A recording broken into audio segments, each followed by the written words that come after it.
What you're about to watch is a live show celebrating the Wheel Reinvention Jam, a programming jam put on by the Handmade programming community. We at the Handmade Network host 3 programming jams like this every single year, so if you want to take part in the next one, make sure to visit handmade.network to learn more. Link is in the description, as well as timestamps for all the demos you're about to see. Thanks, and enjoy the show.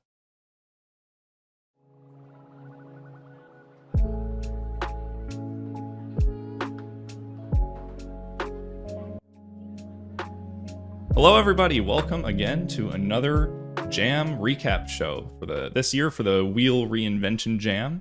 In 2024, we had an incredible number of submissions. I am so glad to be here doing this again. So, for those unfamiliar, the Wheel Reinvention Jam is a jam that we run every year for the Handmade Network, which is the sort of online component of the Handmade community. And we are a community of programmers who really care about building high-quality software, about understanding low-level programming and using that to build better high-level tools. So, this Wheel Reinvention Jam is one of the things that we do to further that goal by encouraging members of the community to try making things from scratch.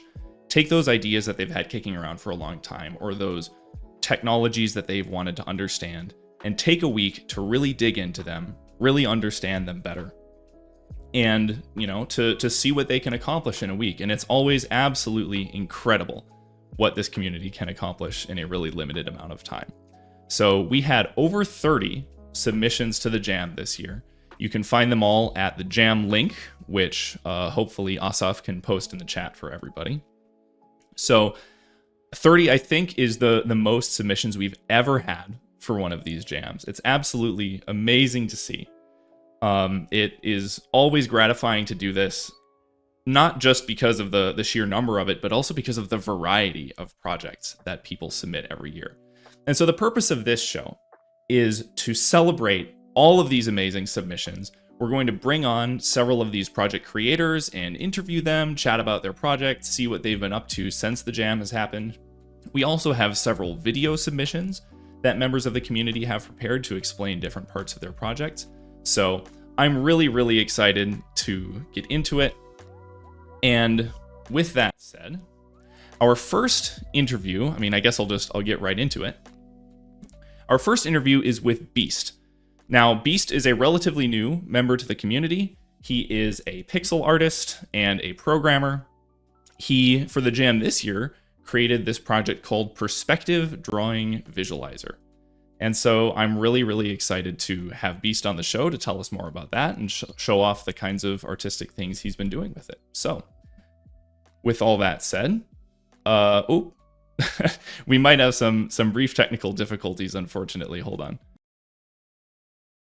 So basically I was drawing different cubes and was trying to figure out how does a cube look like if it's 15 degrees rotated or 30 degrees or a combination of 15 and 30 degrees. And so I wanted to practice different cubes, and that's why I wrote this program. And yeah, that's basically the gist of it. Sure. So I understand that you are an artist, and so is this, I've seen these kinds of visualizations before of 1-point perspective, 2-point. So what was the inspiration then for creating a program for this? Is it just sort of too tedious to construct those kinds of things outside of this, or does this help you, practice more effectively? I'm like a person who likes to build an intuition for things. I want to know really I like to if I have an idea, then I want to be able to verify, is this idea correct? So in the example of the perspective, if I draw a cube and I'm thinking I want to verify so I know that I understand it, right?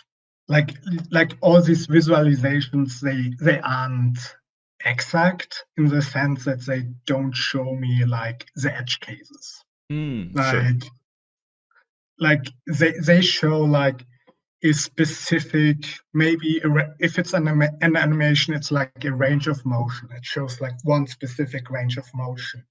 But how does it look like if it's combined with another range of motion, right? So like, or if it's like just moved like in a different direction, a tiny bit. And like that's why I made it a program, so I can like put in the parameters I need, and I can just verify that everything is working correctly. Right, yeah. Can I ask what some of the UI in the program means here? Because I see that you have your axes labeled with degrees, which is sort of a concept I'm not familiar with. I mean, okay, so basically what happens is we don't really think of it that way, but our vision is angle based. Like if you have like an object, right, and like it's a certain distance away from you, like if it's like this distance far away, then like the angles will be a certain, like this will be like 45 degrees plus, 45 degrees minus.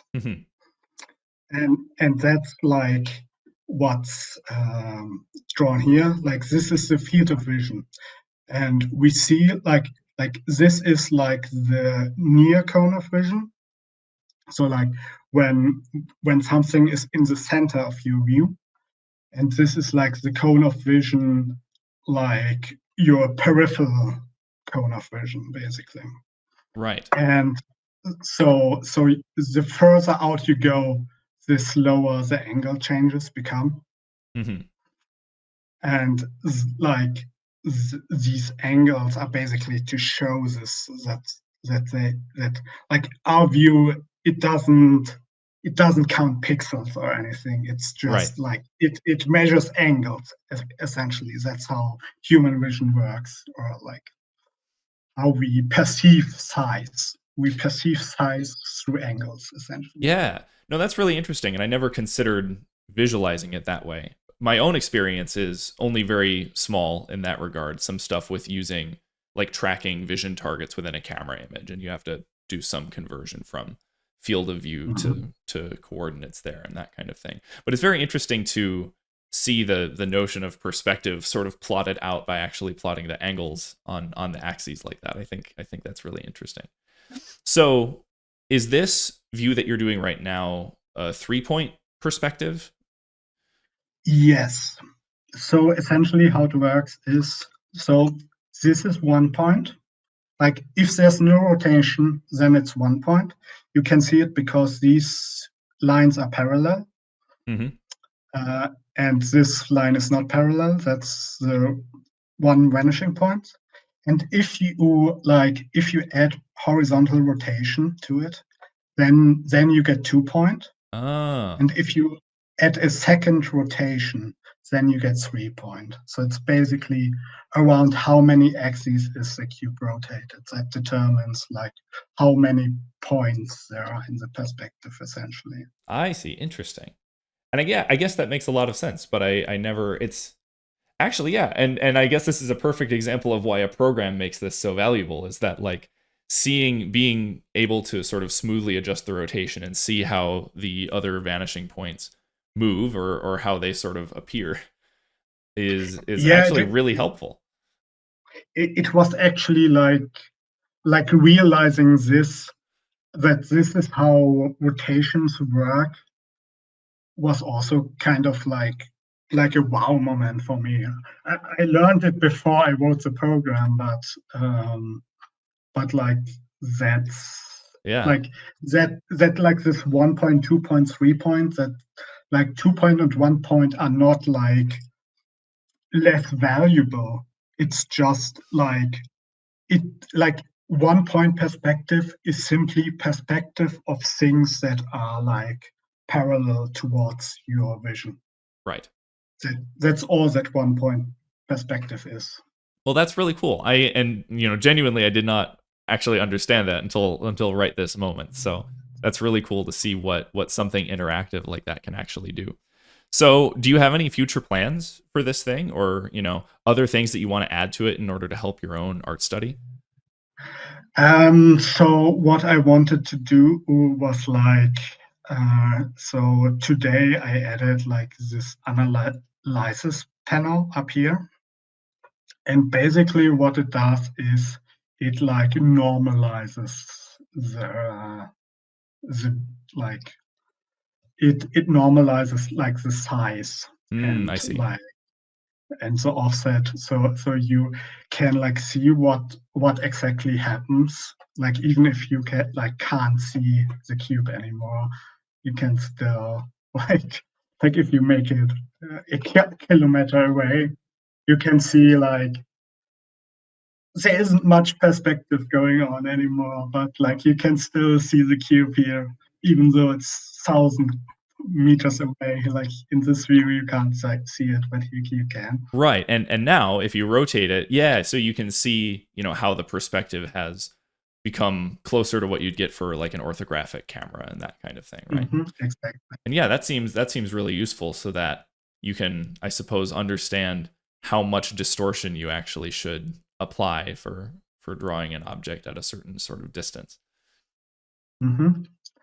And what I actually wanted to do, but I haven't figured it out yet, is to like show the ratio. Like, so like if we have like an angle here, like let's reset this to like something reasonable.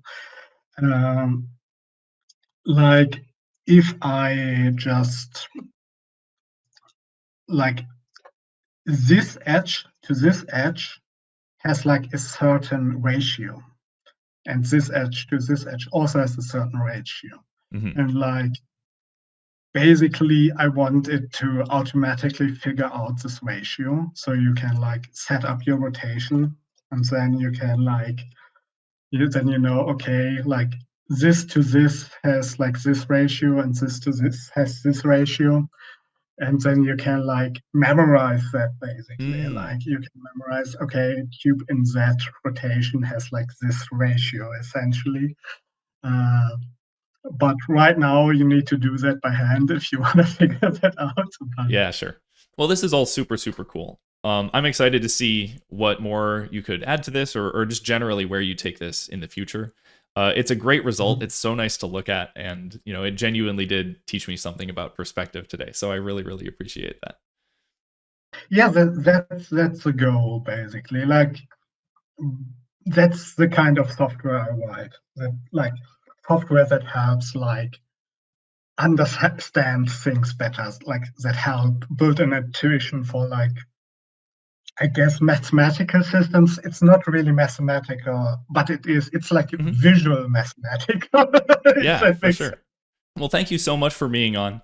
It was a pleasure, and I'm so glad that we were able to get the interview in despite all the technical difficulties. So. Yes.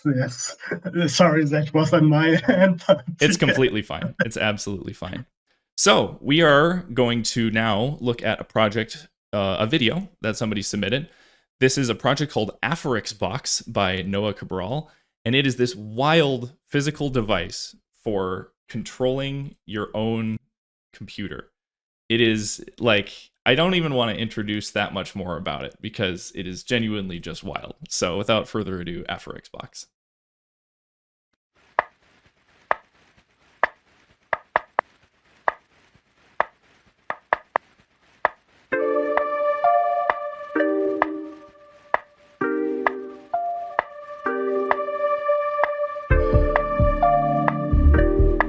A few minutes later.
Right, so this is Afforix box.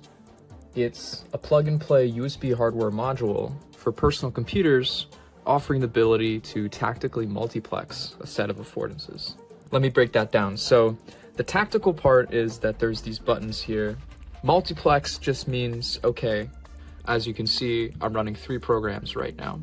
So I can choose which ones I want to run at any given time. So I no longer want to think, and now I'm just using 2. Right, and for personal computers, so a desktop computer, this could also work for a laptop. So we just have this USB cable here. There's actually 2 USBs on the end, but that doesn't matter.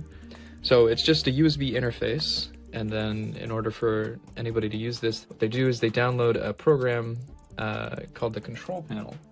So you just download a control panel and you plug in your 2 USBs, and then now you can control your personal computer. The last part of this is saying, okay, we're gonna do this these affordances. So I'm calling each program an affordance. This is where I need to sort of explain a bit of the design methodology here. To explain the design methodology, I have to start with a bit of background, and we're going to talk about The Design of Everyday Things, which is a book, and it was written by Don Norman.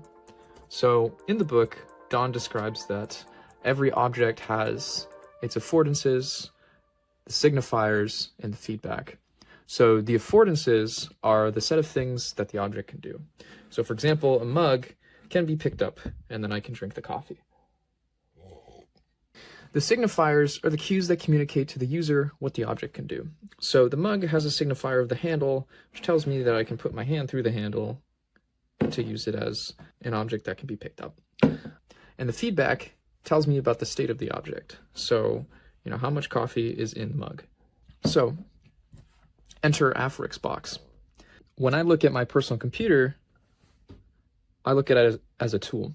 So when I think about my personal computer in this way, that's what led me to design this box. I realized that this PC is an omni tool and it can do infinite possibilities, right? But when I look at this thing, I just see a big black box, and that tells me nothing about any of those infinite things that it can do. So I realized that I need to break down this thing into the things that I care about. What subtools in this box do I need? And then I said, let's pull them out. And then that's, you know, I put them right into this box. So once I have all the tools outside, it becomes very clear what it can do.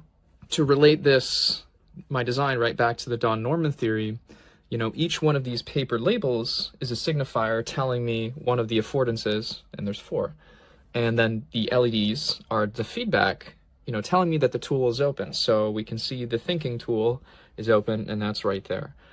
This one should really have an LED. That's the cartridge one, and that's Shotcut, the video editor that's currently open. So in fact, I can actually pull that out, and then it'll close. That's kind of sick. And then I can put it back where my programs are. There you go. That's Afforix box. I love this thing. It's so weird. It's so interesting. It's so fun to see this fusion of, you know, physical devices with the stuff on your computer. And I really just would love to see even more explored in that direction.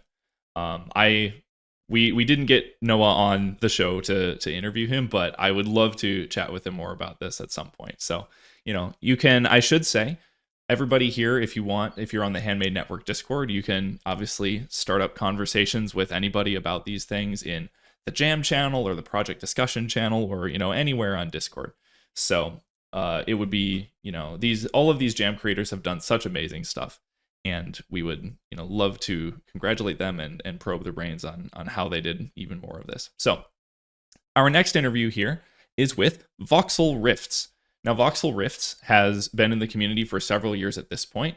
He's worked on a variety of really interesting projects, and he has this rising YouTube channel with programming language videos and other kinds of wonderful programming videos. My favorite is one where he made a custom programming language for the Nintendo DSi and the compiler for it and everything, and actually got a program of his running, which is just fantastic. So for this year's Jam, he created this program called Active Slides.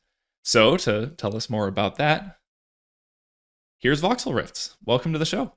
Hello, hello. So tell us about active slides, and I'll pull up the screen share so that you can. Well, actually, sorry, I should ask. Do you have the screen share working yet? Are we good to go with that? Give me a minute. I think it should be up in a bit. Sure.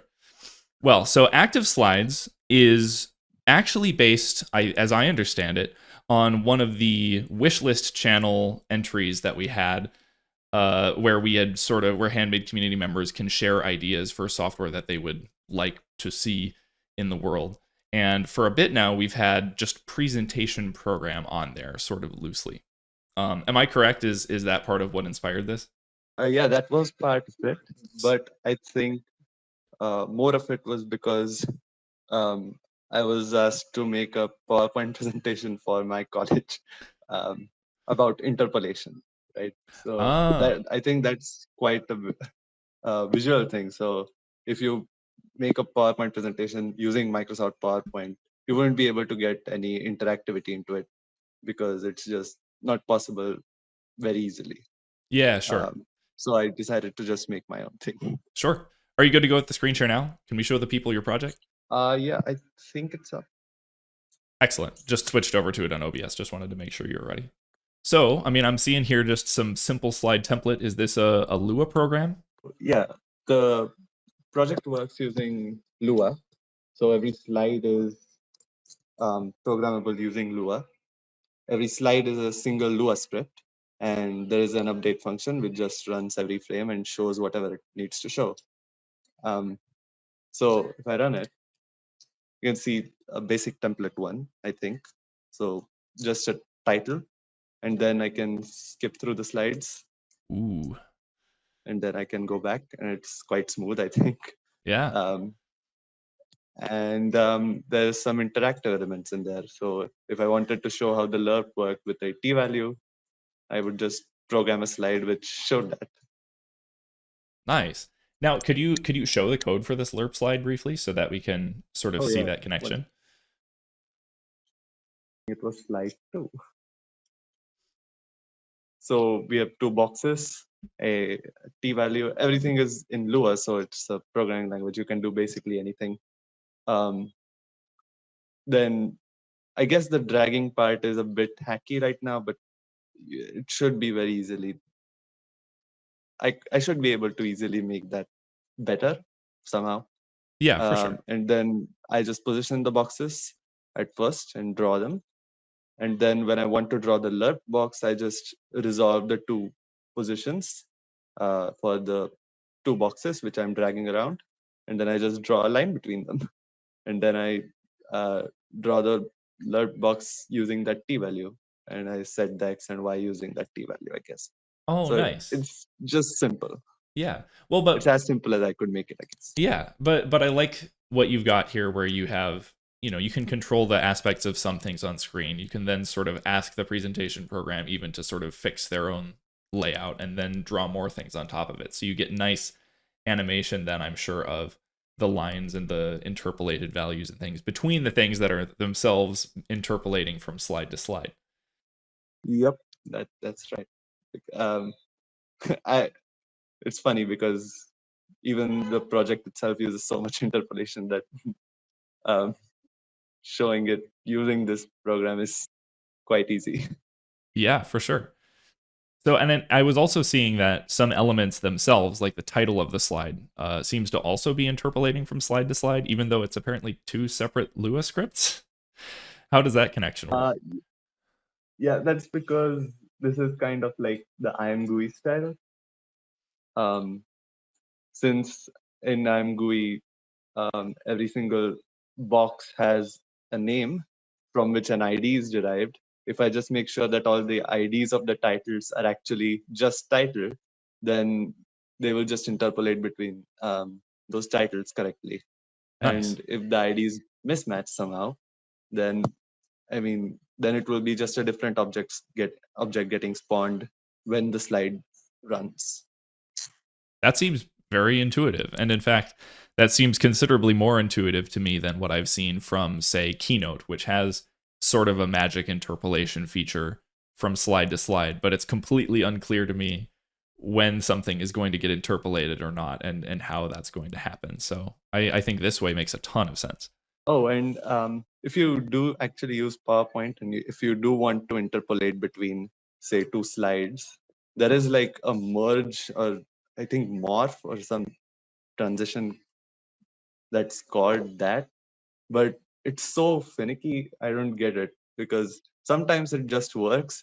Sometimes some of the objects just disappear and reappear in the next slide for some reason. And you have zero control over the IDs of the elements, so you can't even fix it yourself. Yeah.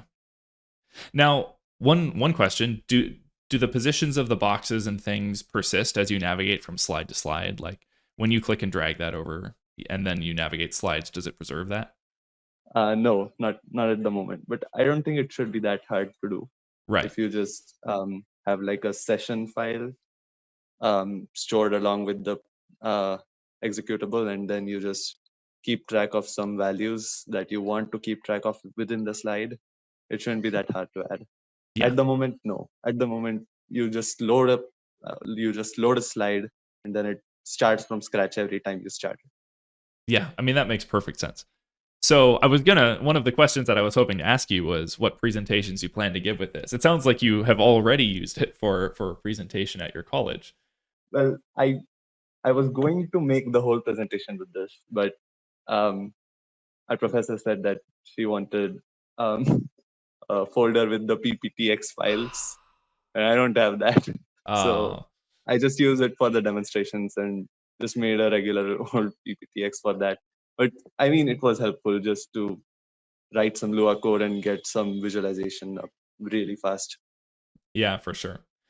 I wanted to also ask, so one of the things that is, I think, a hallmark of your YouTube videos at this point is both your hand-drawn figures and that kind of thing, but also now some really excellent motion graphics, particularly in your most recent video. And I was curious how the experience of making those videos might have informed the design of this program. The weird part is I don't think there's any connection at all.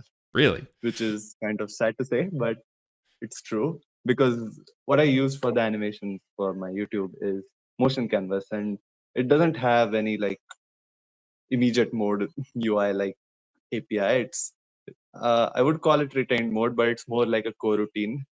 It just works in a completely different way. But I think sometimes this method is just better to make visualizations, and using motion canvas all the time, it kind of just takes too long to make some very simple things. I don't know. It's weird because I like it, but at the same time, sometimes I wish it was quicker to use and make something quickly. For sure. And that was the other thing I wanted to ask was, do you have any plans to actually use this in the production of your videos? Not in its current state, obviously, because it's quite poorly designed.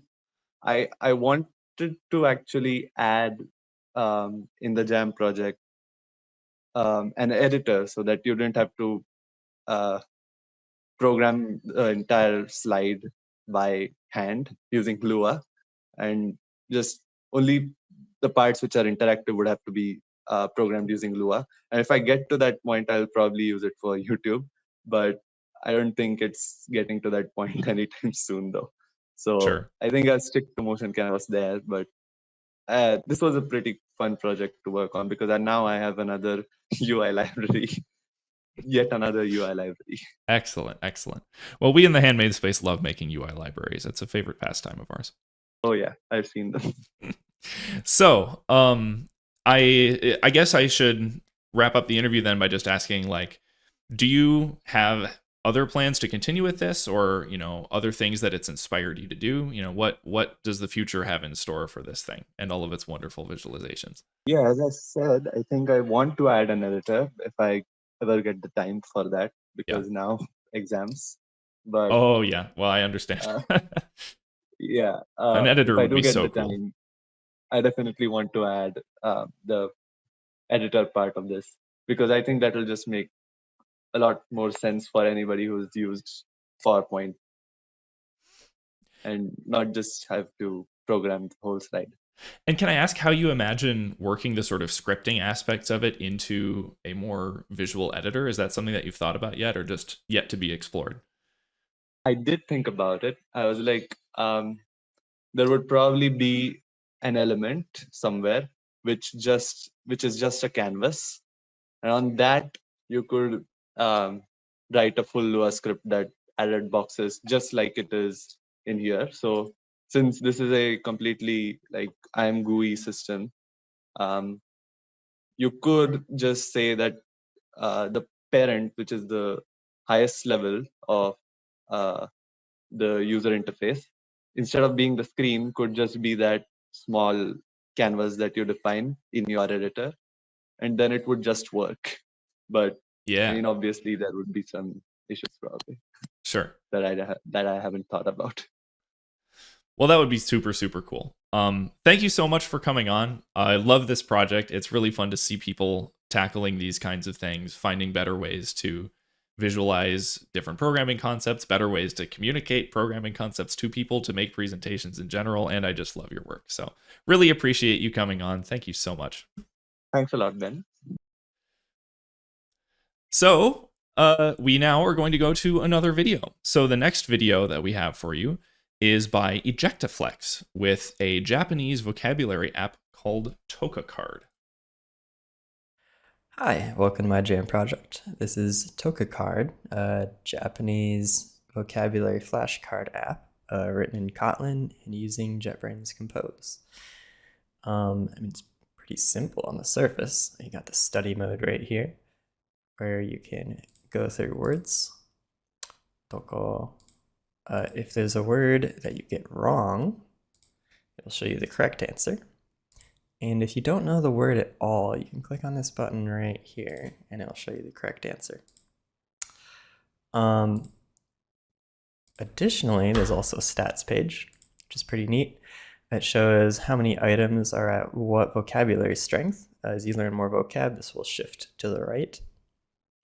And my favorite part, we specifically tailor the vocabulary that you learn towards what kind of medium you're interested in consuming. So if we go to settings here, you'll notice that you can prefer written, informative vocabulary, spoken, casual vocabulary, and like learner's textbook, simple vocabulary. So right now, the next word would be mae, or in front of. But let's say that we really love reading like Wikipedia. Then if we go back, the definition is wrong. But you can kind of tell that the vocabulary will change based on your priorities, which is pretty neat, I would say. It allows us to sort of tailor this to individual people. And yeah, that's about it. I hope you found it interesting. Thanks. There you go. That's TokaCard. Thank you so much, Ejektaflex, for that. It's very cool to see people building tools for their own personal gain. I know Ejektaflex personally and know that he has, really been working on his Japanese for a while, and it's really fun to see him sort of take matters into his own hands and build exactly the kind of tool that he wants in order to continue learning better. So just an absolutely wonderful application of the Jam theme. So our next guest is Lewpen, and I just want to get straight into this because it's absolutely wild. So hello, Lewpen. Welcome to the show. Thank you for having me on. So your project is 6502, the Spreadsheet.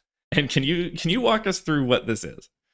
Okay, sure. So yeah, this is a spreadsheet which lists out all the instructions on the 6502 in basically byte order. And what I was looking for was something that was a complete reference and just told me how each of the instructions work. And I ended up picking through various different lists of instructions and having some debates with people who know better than I do how the thing works about some of the bits and bytes in it. And I thought, right, let's make a spreadsheet which breaks down exactly the expressions for doing the emulation of each instruction. So here's the results of calculating the updated registers, for instance. There's a little section at the start where we have to set up some memory addresses to read memory. Then we calculate the results, stick them into the registers, and update the flags as well. And then if we need to write to memory, we also have the addresses and what to write there. And the idea was, if it's all unrolled like this, it should be easy to write some code that's even quite lazy in doing string processing to make either an assembler, a disassembler, or a emulator. And I started along those lines, but in the end, I found that the best way of actually generating code is in the spreadsheet as well. So these lines here produce a whole load of code, and I've tested the Go, haven't tested the others yet. And yeah, it basically unrolls the entire thing. And there we go. And if you want to actually generate an emulator, you copy the column, then you go into your source code and you paste the whole thing. That's so good. Okay, so hold on. I need to back up and ask about some of this. So this is more by far than just like a reference for the 6502 instruction set, right? Like that, you know, this goes so much further than all that. And I didn't realize why you had the like comment markers in the columns. But now it makes a lot of sense because you need to actually, you made the entire thing copy pastable. That's so wonderful. Oh yes, and it's a lot of code. It's not necessarily the most efficient way of doing it, but it's all very nicely laid out there. Yeah, I did play around with trying to make it a bit more hierarchical by looking at some of the bits and having a little hierarchy of if statements. I also started out with having a bunch of functions, which could be referred to inside here to do things like extend words to bytes, etc., read memory. But then I kind of came upon the idea of making these so general that they could be used in a whole bunch of different programming languages. So that, you know, it's Go, it's C, it's JavaScript, and probably a bunch of others. And also what it means if it's completely unrolled is that there's no dependencies. This function is the entire emulator. It doesn't support interrupts yet and a few other things. And I've already had some grumbles about the fact that it doesn't have the undocumented instructions. But, you know, the point is that the entire thing is completely self-contained in a function. Well, right. And how much of this is automated, actually? Like when you want to add a new instruction to this, say one of these undocumented instructions, what does that process look like? Oh, okay. So first of all, if we look at the actual lines of the code here, or the formula for this, a bit messy, but there's not actually too much to it. It's just shuffling the strings together from various places and putting them into a line there. The instructions themselves, it would just be a case of filling in these rows. I'm not going to do it now in case I break the spreadsheet, but you know, it's all just plain text all the way through.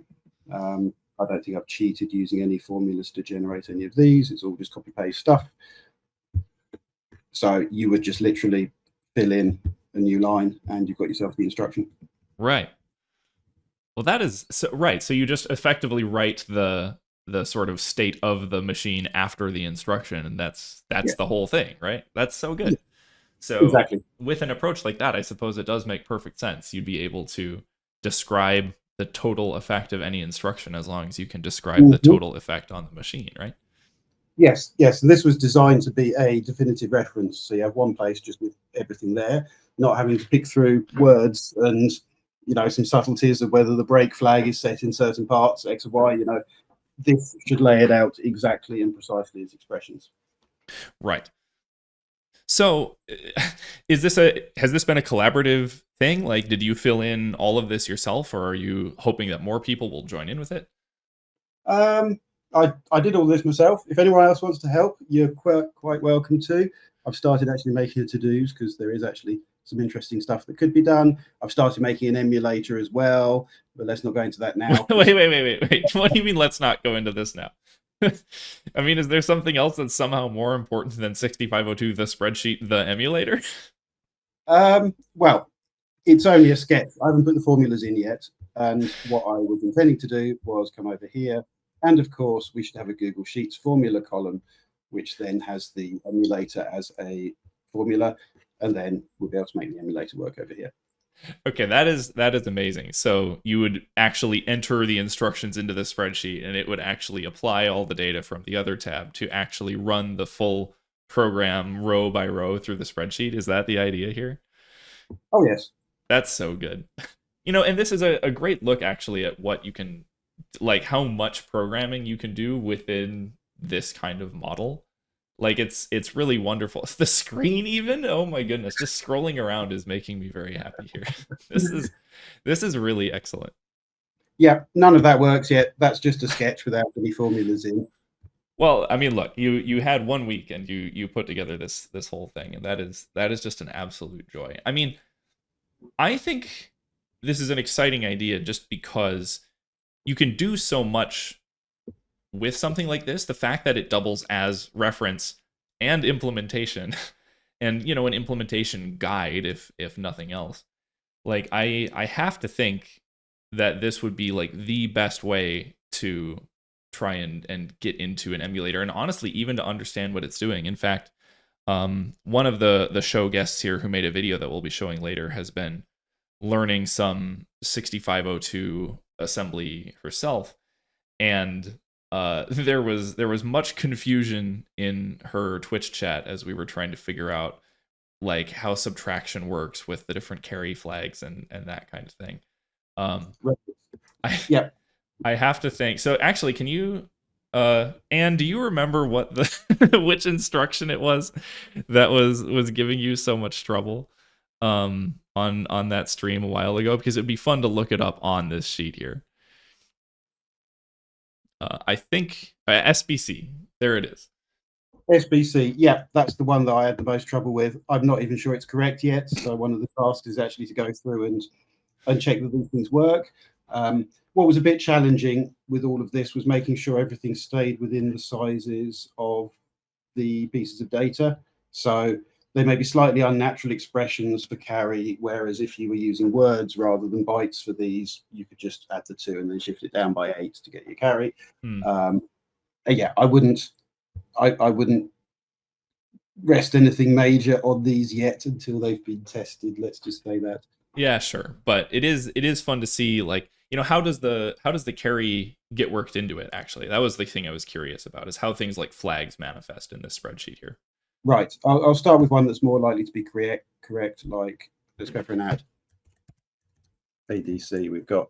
So say we look at ADC here. What are we doing? Let's go for a simpler one. Okay, so we're adding a constant value onto the A register. So there's nothing to read from memory, no bytes to read or anything. Here's our operand. And what we are doing is adding the 3 things together there, sticking the result in A. And if we come over to look at the carry flag, we're simply subtracting and shifting by 7.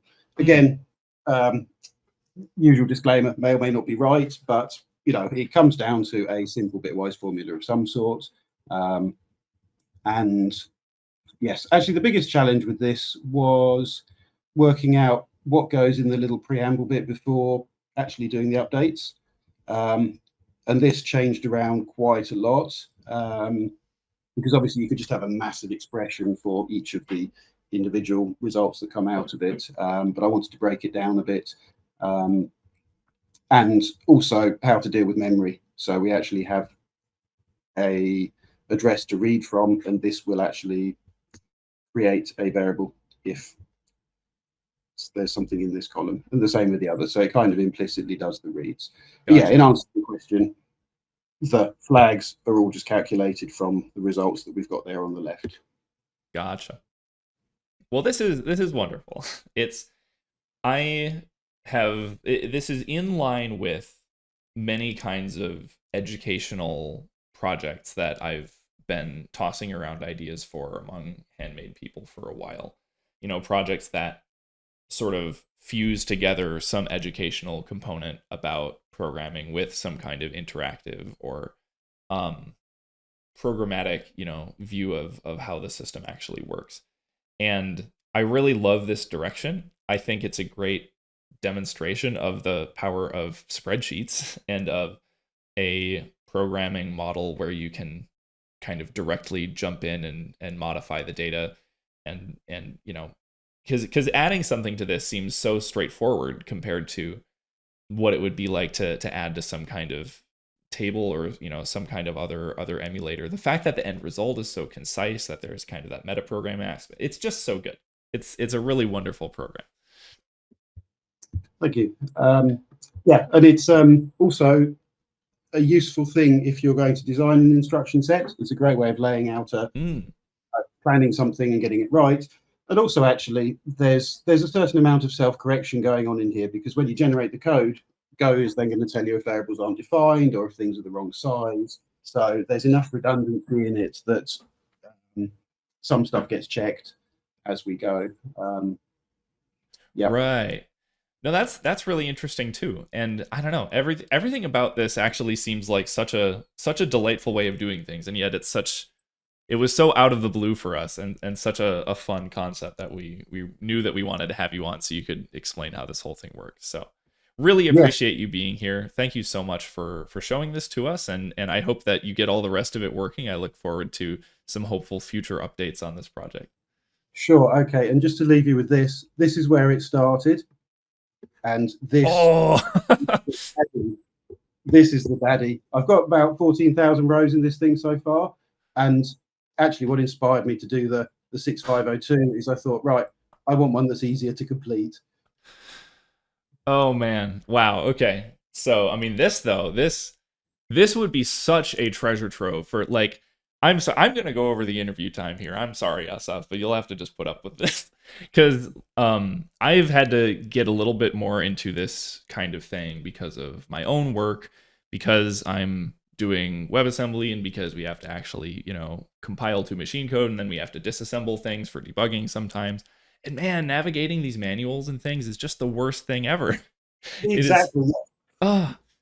So seeing something like this, man, like to have all that information laid out, and not just laid out in reference form, but to have like the derived information from that, to be able to see sort of lined up the exact behavior of that instruction, and potentially to be even able to like run it in the emulator sense, to be able to directly set up, well, here's my machine state and here's what the effect of that thing will be on it. That's so good. So and something else that might be interesting as well is I didn't get time to finish this, but beyond this, I've also kept track of what information is erased. So every byte of memory that's erased, every register that's trashed, with the idea then of being able to save into a buffer and be able to reverse, so you can step backwards as well. That's okay. This is absolutely amazing, because I was even like about to mention that, where it'd be like amazing to be able to apply things in reverse, to be like, oh no, I got this, you know, register here and it was at this instruction. What could have happened? Like, that's what you need. Yep. So we have the shadow reverse instructions. That's the reverse instruction set of the 6502. And you stack these on as you go, and you can just look at that bytes to see how many bytes to take off, and you can completely step back. And I've started doing the calculations for it as well. Excellent. Absolutely excellent. Well, thank you. I do have to keep the show moving, but I love this. Thank you so much again for being on. And best of luck with this, with the Intel sheet, with all of it. This is amazing work, and I hope that everyone in the community benefits a lot from this project and all the other projects you're doing. So thank you very much. That was very fun. I really do have to move on. So the next video that we're going to show is, oh wait, sorry, I forgot. We're not actually showing another video yet. This is my opportunity to look at many other projects that people submitted during this jam that are fantastic, but that we didn't have time to actually feature with an interview or a video for this show. So let me just briefly jump over to, show you what else is going on here. So some other favorite projects of ours that we wanted to make sure at least got some recognition. There was FFmpeg graph here by Anwan. This is a project where you can actually create FFmpeg commands using a node and wire node graph interface. And this is actually another thing that was on our wishlist channel for a long time, and I think an incredible way to work with a tool like FFmpeg. And having had to use ChatGPT to wrangle a bunch of FFmpeg commands together for this jam, I really would have enjoyed having something like this. So this kind of project is amazing. There was Astro, which is Lugan's game engine and his asteroids project that he made. And this project not only just looks very nice, and he talks about all the process of creating this game engine, but it's got some great debug visuals, including visualizations of some memory allocators that he uses within it. There's this series of blog posts by Jim Calabro, how Dwarf works. This is just a deep dive into the Dwarf format, and it is wonderful to see people in the community like going in and sharing this kind of technical information about, especially things that are as widespread as Dwarf, but as difficult to understand and perhaps underused. There's Playout, this room layout editor where you can actually like rearrange objects in your physical space and figure out how you'd like the space arranged. Another one of those great like building a tool for your own use cases. There's Crispy Font, this pixel perfect text rendering experiment by Josh L. There's Drawn Comments, this programming experiment by Sugrado, where you can just doodle in your text editor and the text actually like flows with, or the images actually flow with the text. So many amazing programs, so many amazing submissions to this jam, and such an incredible variety, which is, like I said at the beginning, one of the things that makes running these jams so gratifying, right? We never know what we're going to get when people in the Handmade community decide they're going to make something from scratch, and it is just an absolute delight. So, wanted to make sure that they all got some recognition before moving on to our next interview, which is with a very familiar face. Our next guest is Mārtiņš Fouilleul. He is the lead of the Orca project. He is a PhD and audio engineer, and he wears many hats and does amazing stuff for Handmade. So, Mārtiņš, welcome to the show. Hello.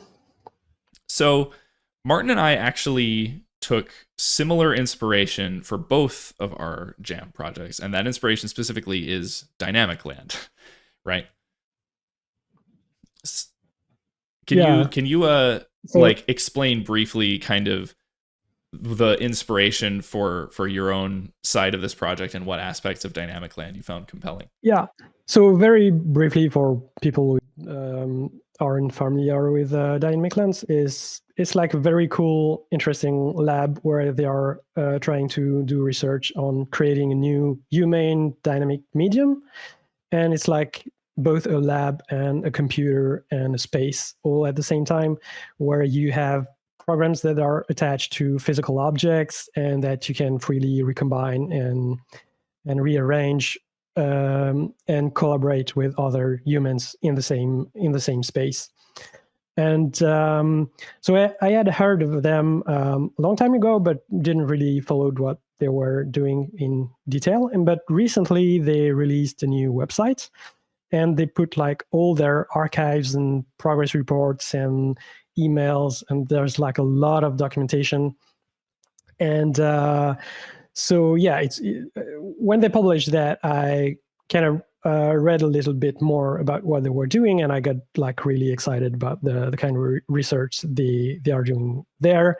And I figured I wanted to do something like that for the jam, but I don't really have a setup here for projection mapping or computer vision, so I couldn't really do the physical part of it. And I was also interested by another aspect, which is like the programming model they are using there, like their operating system, if you will, which is called RealTalk. And it is a bit less visible on their website and in all their documentation, but it's kind of the backbone of the whole thing. It's the thing that allows you to author programs that you can then attach to those physical objects, and it's what allows objects to interact and communicate. So yeah, I kind of decided to make the tin can version of RealTalk inside my computer, which is completely missing the point of Dynamic Land, which is to be about like a physical space. And you kind of did the opposite. Like you missed the other point, I guess, of Dynamic Land, because you did like the physical thing. Yeah. We'll without get the into that programming later, model. but So yeah, and not only that, but since there is not a lot of details about how RealTalk actually works, I just did a thing that is based on my misunderstanding of it, so it might be completely off base. So double sorry, Brett Victor, your IDs are too powerful.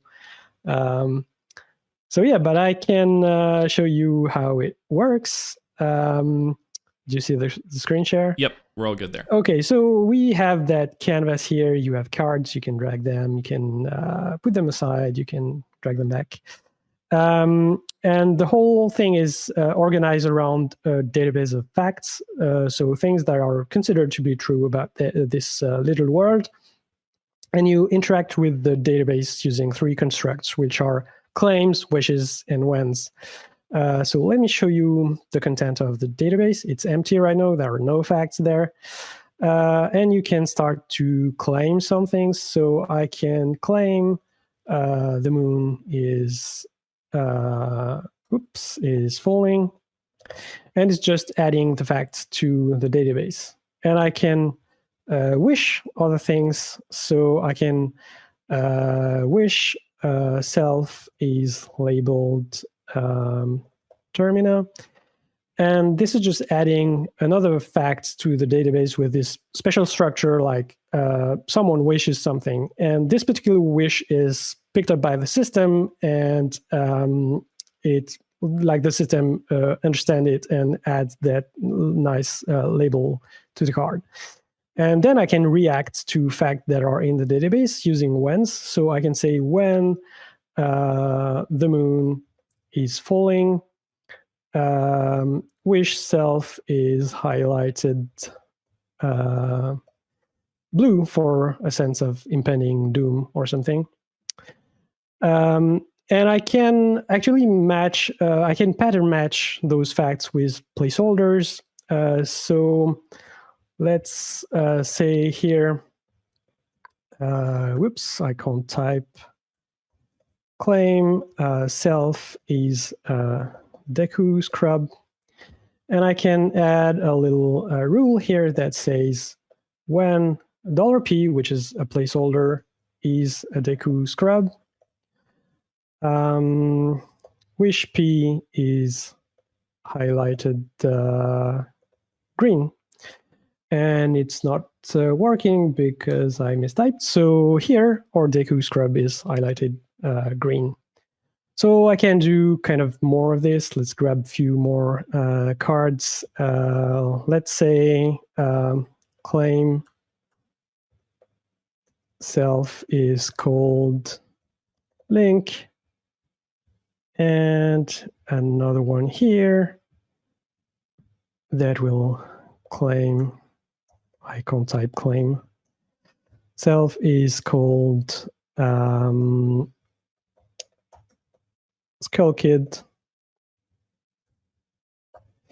And let's add something that puts a nice label on them. So when $P is called $S, wish P is labeled S. And now I have my label on those cards. Now the interesting thing is that when you have a matched when, it can also add new facts to the database. So, and then these facts can ripple through all the existing rules. So when Skull Kid encounters link, so it says when P is called link, it will claim P is a Deku scrub. And if I didn't miss anything, link is transformed into a Deku scrub and it's highlighted green. But then the interesting thing comes when you add some space, some notion of space to this. And for this, we'll say, okay, well, Skull Kid only curses Link to be a Deku scrub because he is evil. So I will add some when self is evil. And of course, Skullkid is evil because he wears Majora's Mask. So let's come here and get a comment here, Majora's Mask. And it's a wearable. It's a thing you can put on other things. So we can say when, let me resize that, when self points down at $P, and then you get that little whisker here that you can put on thing, and it's like activated. And you could say like look up or left or anything. So when self points down at P, claim P is evil. Actually, let me highlight the evil guys in red. So when P is evil, we will wish P is highlighted red. And so now I can transform anything into an evil thing by putting Majora's Mask on it. But when I put that on Skullkid, it becomes evil. So now it curses links, which now becomes a Deku Scrub that gets turned green. And like last thing I want to show is how you can add states. So we'll say that let's repurpose that Deku Scrub into happy salesman, happy mask salesman. And this guy will hold a variable. So we'll say var is cured and initialize it to 0, and we will claim cure is cured. So it just puts the value of the database, like the value of the variable in the database so that people can interact with it. And now we'll say that we'll add a when here before that claim, and it will only be true when cure is 0. And so now the happy mask salesman can cure link by setting the value of is cured to 1. So I can say when self is clicked, set is cured to 1. And now I click the happy mask salesman and links get cured, and he can go about like his business about saving the world. So full disclaimer, I know about as much about Majora's Mask as I know about Real Talk, which is like I never played it, and I only heard of it secondhand. And like all metaphors, you have to stop before it gets completely absurd. So that's it. Oh, that's really, really cool. Like I didn't myself understand the full breadth of the system here. And I mean, I hope that people in the chat are tracking with this, because like it's a really interesting sort of approach, because there's more to it here than just like drawing some cards and writing. Like you've got this, it's effectively a different programming model entirely, right? Yeah, it's a reactive blackboard where like you have these actors here, they are cards, and they can put things on the blackboard and everyone can see them and react to them, put other things. And you have that kind of ripple effect where you add things that now trigger other things. And at some point, hopefully you reach a fixed point in a number of iterations. Like here we can see that we reached the fixed point in 3 iterations. And so now you have like the state of the world, and the database contains like all the states for this frame, and you can apply highlightings and effects. So here I only can highlight cards or draw little labels on them, but you can actually have listeners that respond to specific wishes, or responders that respond to whens. So for example, we can't, like, we have those little whiskers that allows us to point to other cards. That we need to put like all the spatial relationships between all the cards inside the database, like before running the first frame, so it's not like really practical. So instead, we have kind of responders that are special way of responding to requests in the database, and it basically sees if there is a request that matches some pattern, and it adds facts to the database on demand. So it's kind of like, a reactive blackboard with special requests and special wishes. And then depending on the wishes that you define, you can interact with the outside world. Right. Well, so I want to, as a point of comparison, you alluded to the fact that I had done kind of a similar but different project for my own jam submission. So this, I want to briefly show people mine. I won't get into it much, but this is the thing that I made for some context. And this was sort of tackling the other component of Dynamic Land, really not the programming model at all, like you got, but more the like apps in the world component of it. And so my thing was built using the iPhone AR kit, all of that, plus these April tag tracking codes.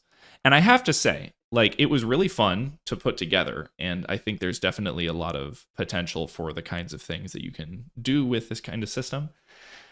I have already been feeling the need for like, oh, it would be so nice to have apps that are able to kind of react to each other in different ways, right? To be able to, set one thing down next to another thing and have them actually interact with each other without requiring you to like manually interact with your phone in some way. So it's really compelling overall, I think. That said, how do you feel about using this your programming model there for more complicated kinds of programs? Like, what would it look like to extend beyond the basic sort of fact database that you have working right now?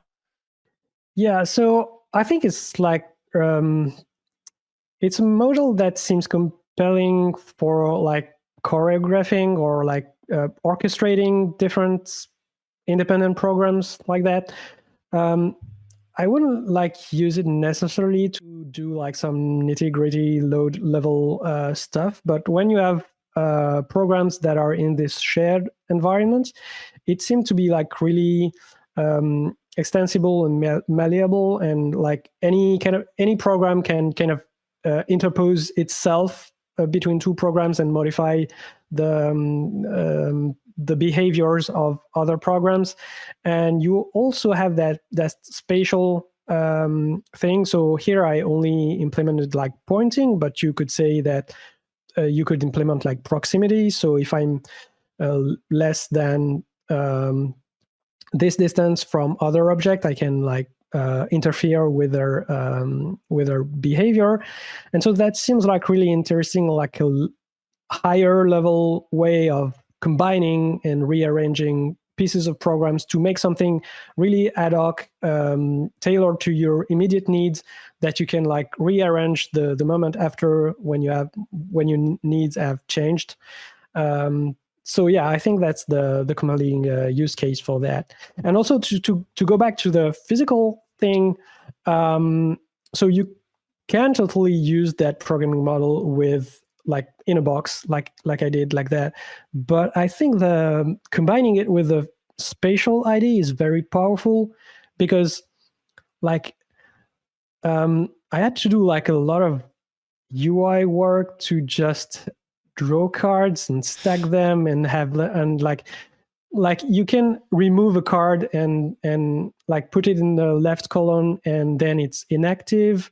But like if you have those things on papers, you just get all of this for free.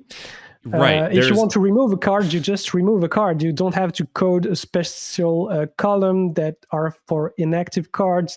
If you want to stack them, you stack them how you want. There's no like it removes a whole lot of things, because you have those things in the physical world already.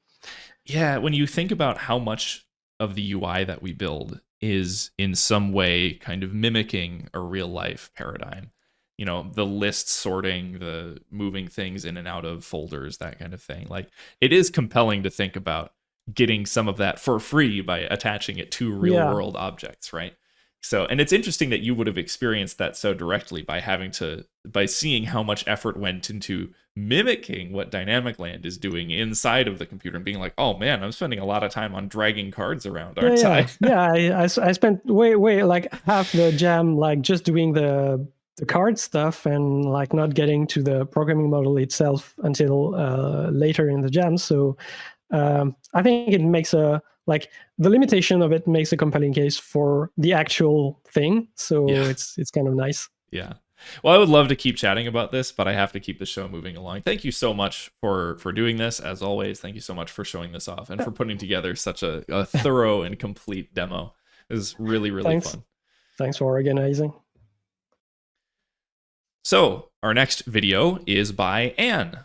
She created a project called PureForms, which is a GUI project for Windows. And let's watch her video now. Hi, I'm Anne, and I like Windows. I like Windows a lot. I actually remember the very first time I became aware that Windows was a thing. It was when I watched our computer doing a check disk as a kid. And I don't know why my parents had been cursed with such a boring child, but I just thought that check disk was the coolest thing I had ever seen.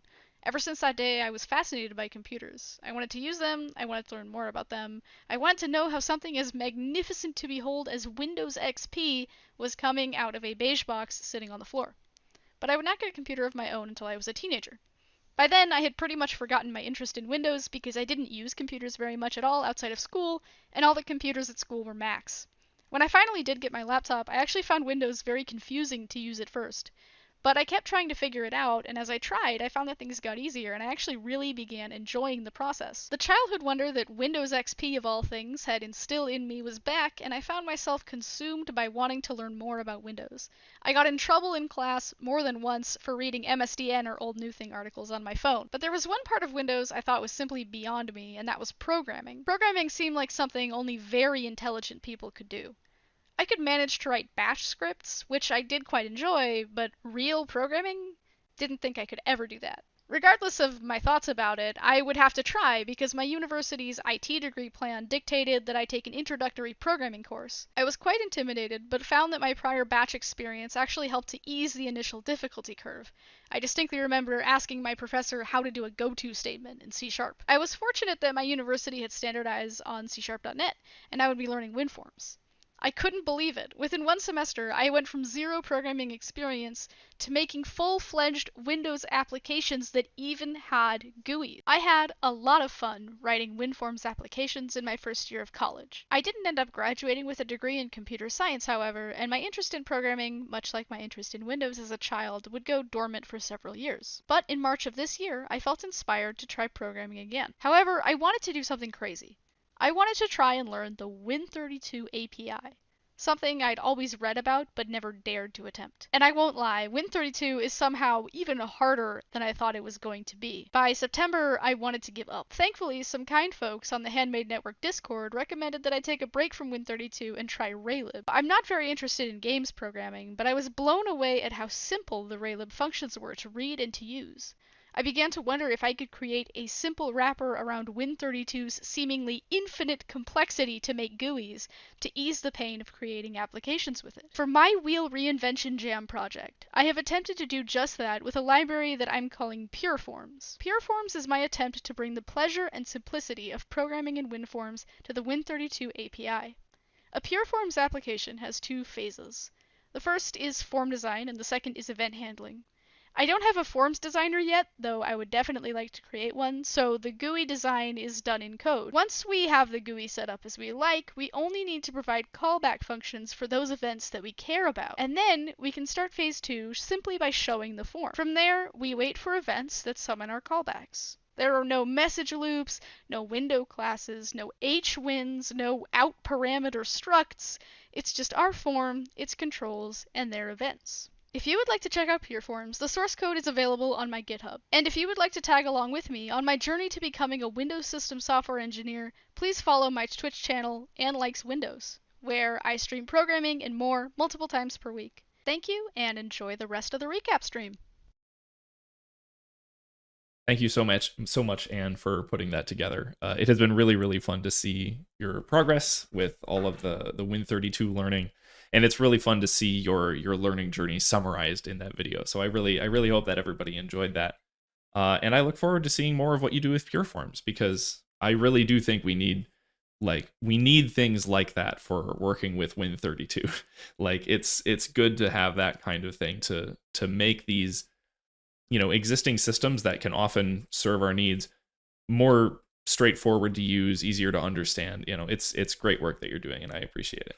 So our next guest on the show is yet another very familiar face. I am pleased to welcome Alan Webster.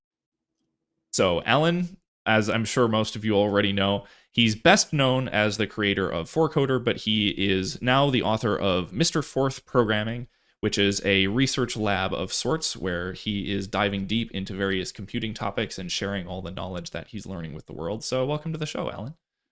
Hi, thanks. So you have been diving into executable formats and linker formats and a lot of the lower level machinery of how programs are actually put together and run. Mm-hmm. And so your project is called Bin Dash, correct? Mm-hmm. Yeah. So I've got the screen share up here. Can you just give us a quick rundown of what Bin Dash is about? Yeah. So this is Bin Dash. It's this is the version I had for the jam. With the tweak, I made the text bigger. And besides that, I'll resize these so you can see them. You could think of it like a hex editor that is specifically designed for looking at specific types of files. So let me go and actually open a file intentionally here. I'm going to open my base layer DLL. And we can see that it sort of marked up the file with significant portions. And there are more things that I could mark up if I spent more time. There's just sort of my own code going through and saying, this bit here is this is the header, and this is the extra header for the PE32 plus, and here are the data directories, and it just marks up these sections. Here's the text section, which means this is where my actual assembly, the machine code, is living right here. I don't have a disassembler yet, so we can't see it, but we can see some of these sections are marked as having a table attached to them. So in certain places where the parser knows more, like for instance, if we want to look at the list of sections, the section table is right here in the hex, and it's also all spelled out as like a table form that we can look through and see like, oh, here are the names of the sections. And of course, those sections are also sections in the file, so we can click through those, and then there are more things that are marked up. Some of the things I'm really interested in are things like the list of exports. This is because it's a DLL, these are the functions that are being exported, and I can go through my code and find all the spots where I wrote DLL export. But I'm also always wondering, like, did I include a standard library, something that snuck in an export, or did I don't know. And so this just gives you the exact list. It gives you the VOFs, the virtual offsets. I could take a little time to explain how program loading works, to explain what that means. Hopefully someday the visualizer will even walk you through understanding things like program linking and loading just in the visualizations. But during the jam, all I ended up doing was working on making this parser that does the markup and making a table viewer for the tables that I've got, and then dumping in as many tables as I can. The imports table is another important one. You can see just to make my base DLL, it imports all this stuff from kernel 32 DLL and all these other things. These are all the functions it has to be able to find to even start executing. And there's some other interesting things. Like these are not super useful to look at without better visualization as tables, but there's like here, you can go to load config and see all this stuff that is actually configurable about your program besides what you're aware of. If all you think about is, what does my disassembly look like? Well, that gives you some of the information, but like, did you know there's a default stack size reserve and heap size reserve that you can modify here in this header? Because I didn't until I went and learned these formats. And then when I did, now it looks like it's just sitting there like, I never pay attention to that. Do I care? I don't know. But if I ever wonder why my stack size is for 1 megabyte, I mean, it's right there. That's why. So I don't know. It's pretty cool. And after the jam, there's one other thing I want to show. So this is a DLL. It can handle object files too. They're kind of the same format, but if we were to go look at, say, bin dash is the program we're running. Let's look at the object file. So the object file, as a reminder for people, in the compilation process, the compiler generates the object file and a linker turns that into the program later. And so this one, you can see it's got similar properties, but it's a little different. It has cough relocation. So we can see how each section here has this relocation thing after it, which is a little different. It doesn't have some of the extra header stuff that the DLL had. It just starts with this thing. And I can't scroll this view, unfortunately. That's busted. But like, there's a symbol table at the bottom. Maybe if I had smaller text or if I use a smaller object file, we can see it. So like right here, we can see the list of symbols in my object file. And that's really significant because the linker is going to link up symbols to each other. So some of these two symbols here are both external, meaning that we are going to find those in a different object file, right?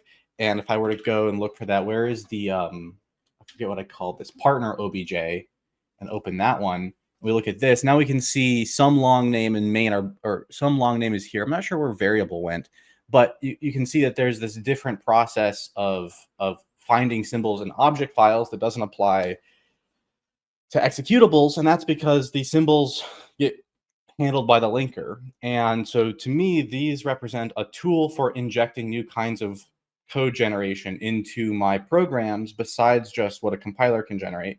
And I haven't had a chance to play with that, but I wanted the ability to start seeing some of this stuff so that as I'm working on tools like, you know, object file generators that aren't compilers, I'd like to be able to see what my files look like and see where they're busted and stuff.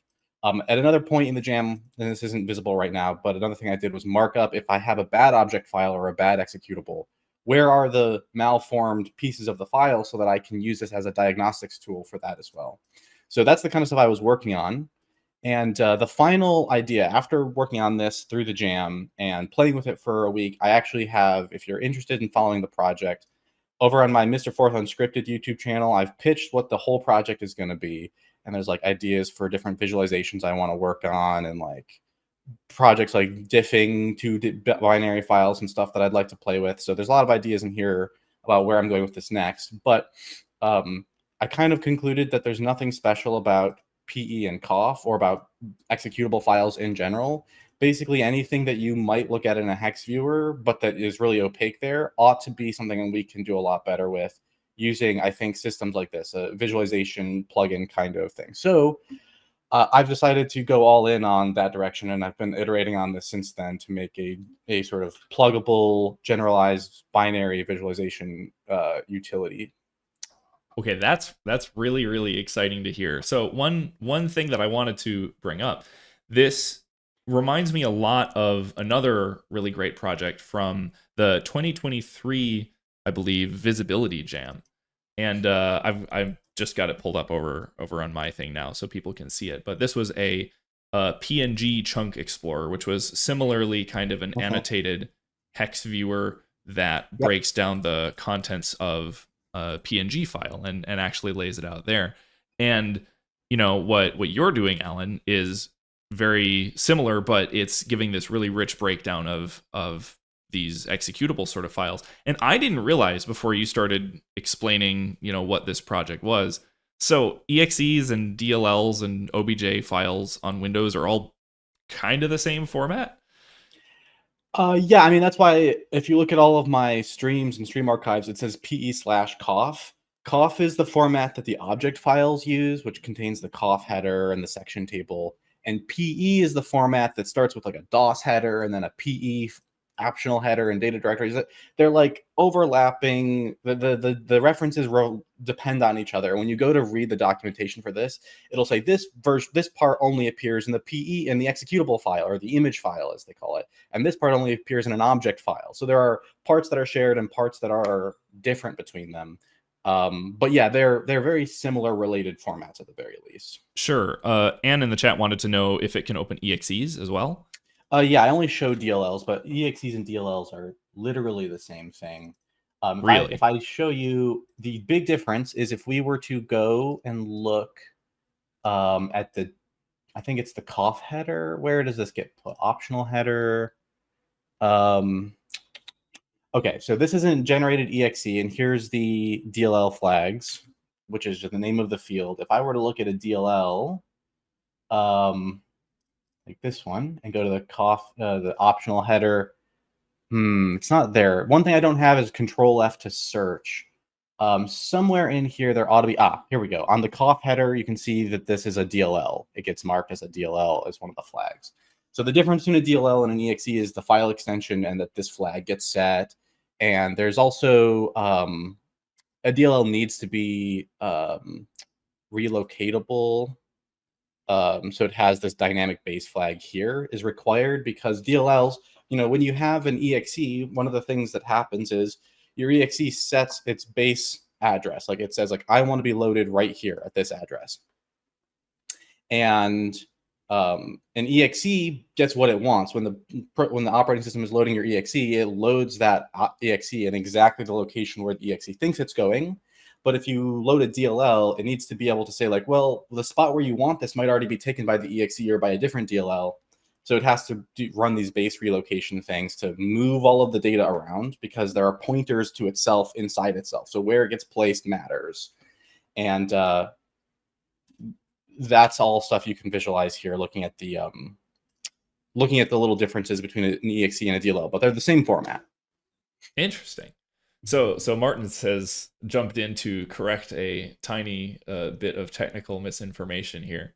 DLLs apparently don't need to be relocatable. They're allowed to be fixed address, and this can save a lot of loading time, which was used by big projects like Qt with big DLLs on old computers. So interesting. Well, I certainly did not know that they were that similar behind the scenes. I mean, I guess from the outside, there's really zero indication of what the differences might be or what really might be inside. I have to ask, like, where do you actually get this information, right? Where's the sort of spec that you're following for this kind of thing? And otherwise, how would you even pick apart what's inside one of these? Oh, let's see. Okay, I'm just tracking down. So over here, Microsoft has the PE format pretty well documented right here. PE format is the name of the page. And it's a long page, but that's where most of my parsing came from. And I should say, like, before the jam, so I spent a couple of weeks working on a dumper that dumps all the same information as just a text stream output. So this jam was mostly about putting it into that UI interface for exploring the information rather than a dumper interface. But yeah, that's where all of the information on these goes. But if you want the extra information about, like, this will tell you what the format looks like. But if you want to know, like, what are the rules about, like, when I load an image, how base relocations actually get applied? There's no sample code here, so the docs will try to explain it. But as is usual, when a doc tries to explain how a process occurs, it is less clear than when you see the code describing it. And so some of that is just from, I before working on this back until last year, I was working on a debugger where parsing these and understanding how they get loaded is like a part of what it takes to make a debugger. So I've had 5 years of hands-on experience working with these without any visualizations to help me along. So part of this is also just like the stuff I wished I'd had from the beginning of that project to clarify all of this. Yeah, for sure. Well, this is very much the kind of stuff that I wish I had too, to actually try and understand what's going on. So this is wonderful to see. Just to wrap up then, where are you planning to take this in the future? Just the brief summary, and where can people follow along with it? Yeah, well, let me answer the second part first. You can follow along if you go over to mrforth.com and you go to the homepage, get on the newsletter, or become a supporter, and you can get weekly devlogs about what I'm working on. And also check me out on YouTube. There's Mr. Forth Programming and Mr. Forth Unscripted for when I don't want to make, when I just want to use my whiteboard for my slides. But what I'm planning on doing with it is, like I said, I'm looking to make this sort of like I did with ForCoder. I want a customization system, this time more plugin based, so that it can support lots and lots of different formats and do things like these tables. I want to, if you watch the unscripted video, I put out a lot of ideas. Like I want to be able to visualize pointers. If I go here, there's a little 4 bytes right here, and those 4 bytes happen to point to this spot right here. And you can't visualize, it's not obvious, but it's like, it is true. It's a 4-byte file offset pointer. And there are relative pointers in these binary formats where it's like these 4 bytes tell you the offset from this 4 bytes to somewhere else in the file. And there's the virtual offset versus file offset. So there's lots of things to visualize that I'd like to just iterate on what we can visualize by marking up the hex with arrows and with comments. And also, you know, I've got these special table views. I'd like a disassembly view kind of thing. I'd like to have lots of different options for views that we can use to look at things. There's just a lot of stuff to do to add more richness to this visualization. And then hopefully the plugin system will allow me to do things like the PNG version you were looking at, like any binary format that you might want to visualize that is interesting to you. Hopefully you'll be able to write a plugin and start taking advantage of all of these visual affordances that I'm going to build in. That's the vision for this project. Yeah. Well, that's amazing. I'm super excited about that, and we'll have to chat about all these different ideas and things in the future, and how we can like pull together lots of different expertise within the Handmade community to work toward this kind of thing, because this is exactly the sort of thing that we need in the world to help people understand how their systems actually work. Agreed. So thank you so much for being on. It was wonderful to have you as always. Thank you. We have one more video for everybody today, and then we have a final interview after that. So our final video to show you all is Daniel Otto's project, AABB Level Editor, which is a level editor using axis-aligned bounding boxes. Hi, I'm Daniel, and for this year's Wheel Reinvention Jam, I made a level editor for axis-aligned bounding boxes. I took this year's jam as an opportunity to start learning the Odin programming language. Next year, I want to make a game with a custom game engine, and for that purpose, I want to evaluate Odin. In the game project, I will start with simple level geometry, using only axis-aligned bounding boxes. So I decided to learn Odin by making a simple tool to edit AABBs. I chose to limit myself to AABBs for simplicity's sake. Collision checks and raycasts are relatively easy to deal with using AABBs. For learning purposes, I don't want to use a third-party physics library in my game, so starting with AABB seems like a good idea for doing simple custom physics. So these are the goals for the project. Ideally, I wanted to use only the Odin vendor libraries to focus on learning the language. In terms of features, I wanted to have a simple 3D camera and a grid, and functionality to add brushes. For the brushes, I wanted to add basic editing capabilities, like translating, scaling, and assigning textures. In terms of rendering, I wanted to use a forward renderer, ideally also with occlusion culling, but this I didn't manage in time during the jam. So it ended up being a pretty brute force, naive renderer. This is the editor. It is centered around the box cursor, which is basically an AABB. You can translate the box cursor and also deform it by editing its faces. The user experience here is a bit clunky because I used fixed planes for the mouse interactions. After the jam, I added some quality of life features, like a customizable snap factor, which makes editing a bit easier. So, let's add some more brushes to the scene, so we can create a small wall. These black boxes don't look too good, so let's add some textures to the project. We can do that by simply dragging the textures onto the window. We then need to generate an OpenGL texture array from them, so that we can assign them to the brushes. Now that the array is created, let's add a wooden door to the wall.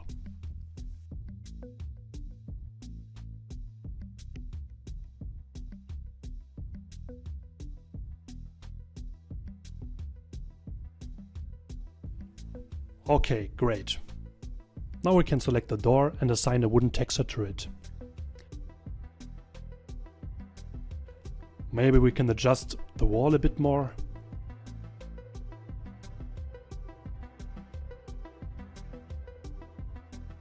And assign the second brick wall texture to this wall.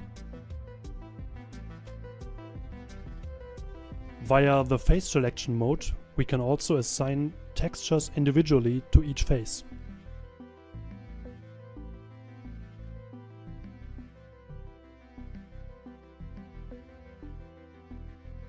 During the jam, I also implemented some customization.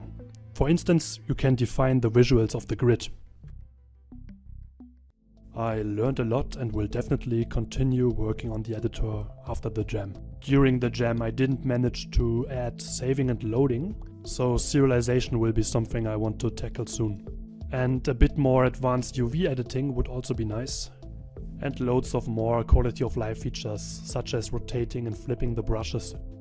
I also plan to add a walk mode where you can toggle between the first person perspective and the editor, using the AABBs for collision detection. And hopefully, finally, I will be able to implement the occlusion culling. And for the last idea, let's switch over to Blender to visualize it. I was thinking of deforming the AABBs using planes. I'm not sure if this is actually a good idea, but at least in Blender it seems to be somewhat feasible. And that's it. This was my entry for the Wheel Reinvention Jam. Thanks for watching. And you can find the repository on GitHub.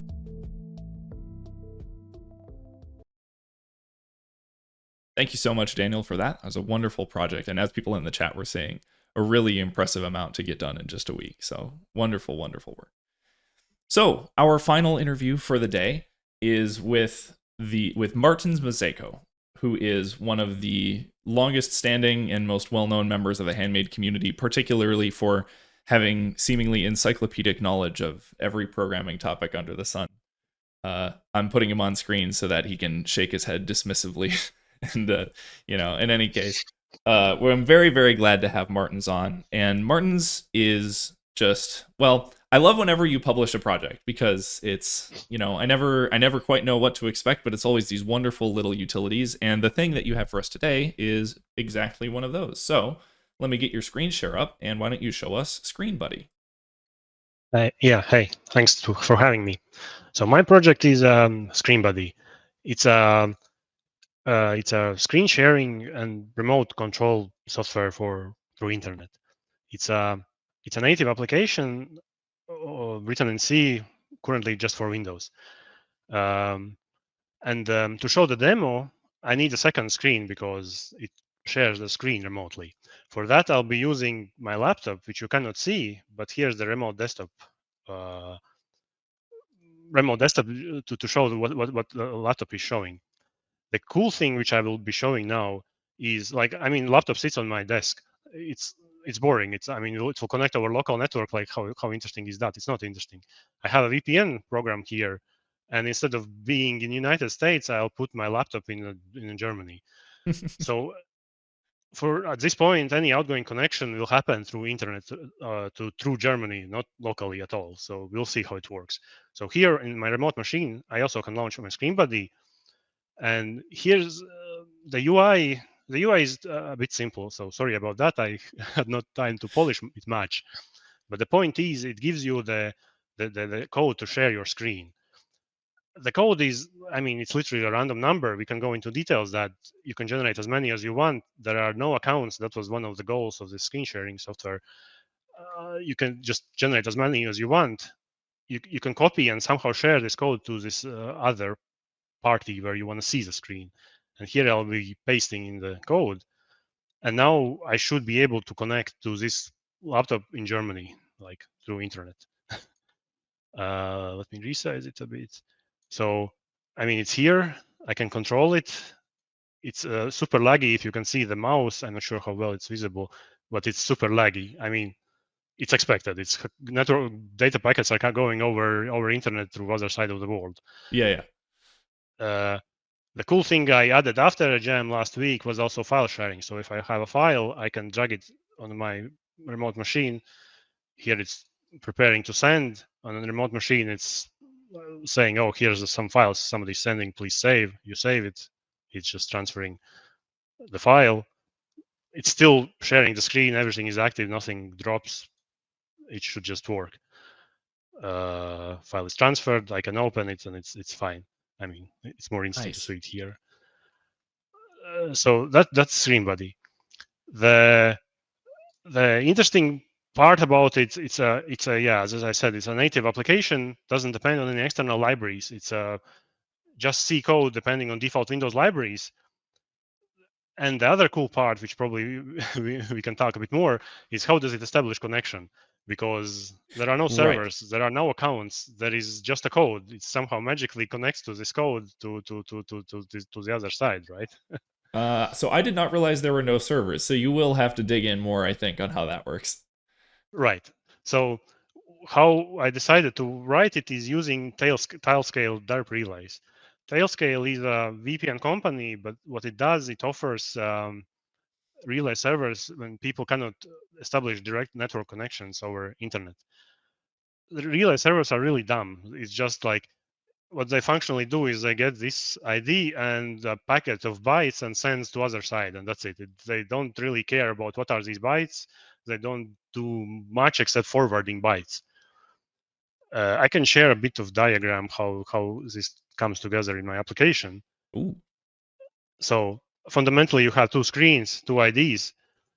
Can you zoom in slightly on it? Sorry, just want to make sure that everybody in the stream can see. Thank you. So fundamentally, there are two screens, right? Two IDs. Each of them has this ID which you see on the screen, but they also have internally private key, which I don't really show it, which is important here because when we transmit information over internet, we don't want to be public, right? We want to have end-to-end encrypted screen sharing. That's what actually ScreenBuddy does. All the video transmissions, all the data it transmits are end-to-end encrypted. So internally, there is a private key. You don't see that really. But what's happening here on the sender side, I mean, there is screen capture to DTD texture and GPU encoding. This allows to use very little CPU. It's like, I didn't show that, but when ScreenBuddy is running, that is like literally zero CPU usage. It doesn't cost any resources. This is one of the interesting ways how to do screen share, because if you compare to older software like VNC is written on basically comparing images, finding diffs, sending only what changed, which is nice if nothing changes, but it's not nice when everything changes, like whole screen changes. It's optimized for no bandwidth kind of case. Video, on the other hand, is, I mean, you can raise the quality and drop the quality as much as you want, and it's free to encode. This is like using hardware resources that your computer has like almost for free. So that's what ScreenBuddy does. It encodes captured bytes as captured image as a video bytes. And at this point, we want to send it over network. This is where the encryption with the private key and sender's public key happens. So you get encrypted blob, which only can receiver decrypt. This is standard private public crypto kind of thing. Once we have this blob, there is extra thing, which is TLS encryption, because you need to connect to Tailscale DERP relays over HTTPS. It goes to Tailscale DERP relay network, and then somehow magically the packet comes to the other end. I don't really care about this part much. It's just Tailscale takes care of it. That's why there are no servers. And the good thing about all this is these are both outgoing connections, HTTPS. There is no need to handle incoming HTTPS connections. That's why this thing works across NATs. There is network configuration doesn't matter. It's a relay network. And so can I briefly just ask a little bit? So sure. Are things that you send to this DERP thing kind of broadcast to everyone, or like, do you get an ID when you connect to the DERP system, and then that is what allows you to propagate these things through? So there is only like a sender ID. You send to this ID these bytes. I see. DERP relay network will forward these bytes only to somebody who identifies with this ID. There is a special handshake where initially when you connect to the relay, you say, I am this ID, and I guarantee that because my private key is like used for verification. That is a cryptographic exchange kind of handshake. Right. Cool. Okay, interesting. And so then on the other side, I assume it's just a very simple same reversal. But opposite. Yeah. Right, exactly. And then the decryption part works because you have your private key, so you can decrypt it, and you have the public key of the sender, so you can agree on the same encryption key. That's why the decryption works. The interesting thing is that this ID which I'm sharing to the other side, it's both your identification and your public key. Nobody else really can put themselves in the middle to decrypt it. It's like once these encrypted blobs go into Tailscale, kind of behind the Tailscale boundary, nobody really can get them, intercept them. it serves both like as identification and as a public key, like similarly how TLS certificates work in HTTPS. Except TLS certificates rely on certificate authorities, a lot of machinery behind the scenes, but this is the key. This is literally the key. Oh, wow. Okay, right. Now, I guess you just for my own understanding, if nothing else, sure. You said that the derp thing is an outgoing HTTPS connection, though. So there's like that little bit of cert authority stuff just to connect to derp, but then beyond that, it's or am I misunderstanding? Like here, there is a derp protocol which gets encapsulated into TLS connection. TLS connection is just how tailscale derp relays talk to clients. But inside this TLS connection, you can send. There is a small part which is derp handshake, but after that, it's just a derp protocol in sense of here's the ID, here's the bytes. Sure. That's pretty much it. The certificate authority happens on TLS connection, but not on the derp kind of level of encryption. I see. Okay. So technically, I see. I don't care about this TLS part. Ideally, I would be just here's a socket connected to server somewhere, but derp relays don't talk plain HTTP. They talk HTTPS. That's just their way how to mitigate that. I don't know. ISP can listen on your outgoing packets, right? Right. So right. That's why there's TLS. That makes sense. Well, here's the actual very, CPU very usage cool. of when screen sharing is active. It's practically zero. There's there's nothing. So is there? I mean, this thing. I assume it's already just ready to use, right? So, and is there anything required but to just you just download and run it and start sending these IDs back and forth?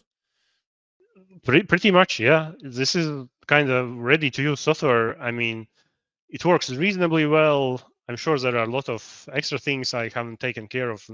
Better network code, better quality, better everything. But it's working. I mean, here's the actual real connection over internet. As long as you are able to share this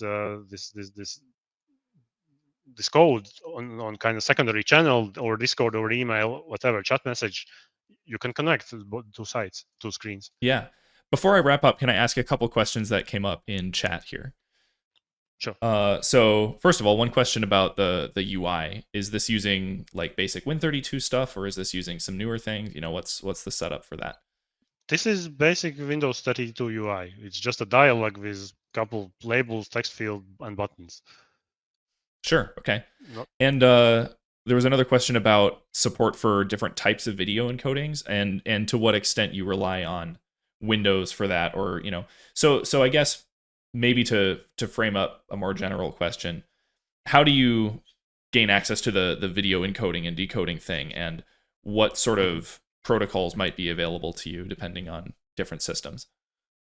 So the video encoding is kind of it's one part was the network kind of setup, which is cool, but this video encoding is another kind of part of this application, which is interesting because I chosen to use video, but I didn't really need to. I could send images if I want to. It doesn't really matter. The video is good because you have a hardware which can create and decode these videos very efficiently on GPU. The Windows offers access to GPU kind of hardware encoder through Media Foundation APIs. As long as you can have a D3D texture, you can get out of encoded bytes, and it offers various video codecs. Currently, I'm using H.264. There is H.265. There is AV1 on newer machines. It's all doable. It's just a matter of just adjusting few API calls if you want to have better video encoding. Sure. Yeah. Well, the question was specifically about H.265, VP9, AV1. Yeah, so it's doable. It's doable. It's like probably 20 lines of code to change, and then you will have it. Nice. The tricky thing is it's not very compatible if you are depending on like some random machine to support it. H.264 is most compatible one. I mean, when I was sharing the screen, did you really notice any artifacts? I mean, okay, I guess the stream is encoded twice because of the glitch. We're going through how many layers of video compression here? So something is not connecting, but I mean, as long as things don't move much, you don't really notice any defects. Like, I mean, here's I actually forgot to play. Here's the video playing through all of these, and it's, I mean, you can probably see video fine. Oh yeah, no, it seems completely fine as far as I can tell. Yeah, you can see actually on top here, you can see how many kilobytes per second it's using. Nice. Well, this is fantastic. So you've already added file transfer. Do you have any other plans for features that you'd like to add to this thing? Yeah, there are many features I would like to add. There is a audio capture, obviously. There is a better frame rate. Currently, it's limited to 30 frames because it just was easier to code that way. But I could imagine if your network connections are stable enough, you could send full 60 frames, no big deal. There could be, the more important things, there are two things which are more important, I think, which I would want to solve. One is, can I shorten this code? This is not an easy code to share. I mean, especially if you want to tell somebody. I mean, this is like a 64 bytes practically. If I could get it to like 10, maybe 20 digits, alphanumeric letters, I mean, that would be much, much nicer. I don't know how to do that yet. Maybe that would be good to solve. Another problem is this remote side needs to be running for connection to happen because it's using screen sharing. Screen needs to exist. If you are not logged into Windows, there is no screen. So I would need to figure out if I can start Windows session from kind of service where like ScreenBuddy runs as a service, and then only connection happens. Because then you could connect to remote machines even if you're logged fully out and you don't need to care really about the actual screen on the remote machine. Those are kind of interesting things to solve. Yeah, that would be amazing to have. And at that point, it truly would, be a full replacement for like TeamViewer or AnyDesk or some of the other products that people were mentioning in the chat. Yeah, but much smaller. Yeah. It's like, if you want to see, it's like, here's a 60 kilobyte executable. Excellent, man. So this is really, really wonderful stuff, and it's on so many levels, right? It's first of all, creating a thing from scratch. Like, there are already some screen share tools in the world. There's been VNC for however long, and there's all of these other contemporary products. There's Parsec and AnyDesk and TeamViewer, and I don't even know. There's so many, but because you recognize that there's this derp thing now that right. is a useful relay protocol. There's GPU video decoding and encoding there, and all of this stuff is available on every Windows system. Like, you can just combine them into something that is tiny and faster and higher quality and doesn't require accounts and all of that, right? It's exactly like, I truly can't think of a better project to end this recap show on, just because of how well it encapsulates the kinds of things that you can do when you have that kind of handmade outlook and you're keeping up and digging into how these systems actually work and what ways you have to solve problems. So right, exactly. Thank you so much for sorry, go ahead. The thing I want to mention is that derp connections, which is kind of like integrated into this application, it's available as a library. Where's my library? It's called derpnet. It's a separate project. It's just a single header file which you can use to send any data. It doesn't need to be video. It's just a literally array of bytes. If you want to use this kind of same concept, like here's just a public key and private key, and I'm sending to this ID, this header is for you. Nice. Well, yeah, Asaf, if you can link derpnet and that kind of thing, then that would be wonderful as well. Well, thank you so much, Mārtiņš, for being on. It's absolutely fantastic to have you. Thanks for having me. And with that, that's the conclusion of our show. Thank you so much to all of the participants. This is just an absolutely incredible time. I'm so glad that we have the opportunity to do these jams every year. I'm so glad that people in the community are like so creative and, come up with all of these amazing new projects all the time.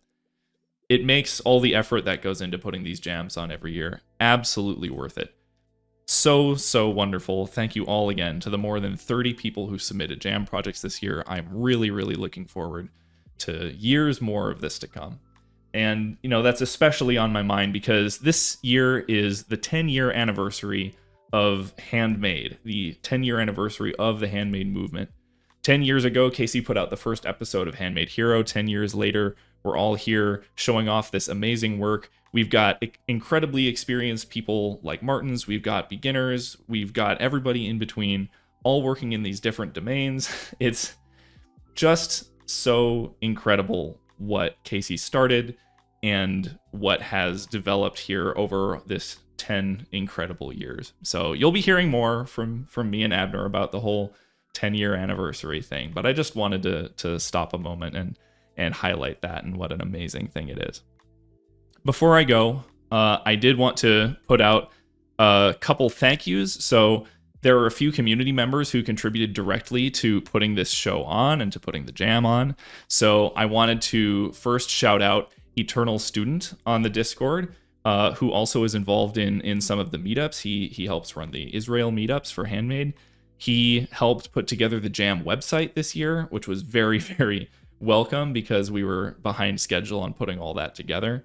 I want to shout out VoxelRifts, who we just interviewed earlier, for putting together that wonderful animated bicycle that we had on the intro screen. It was super, super fun to see the sort of square-wheeled bike concept come to life that way.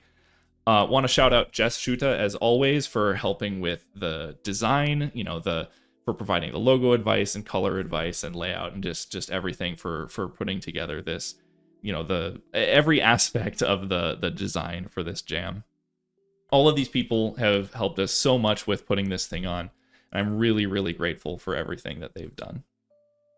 One final plug, the usual thing you all already know, but you should come to Handmade Seattle in November. So it's just about a month away now, a month and like a week or two, something like that.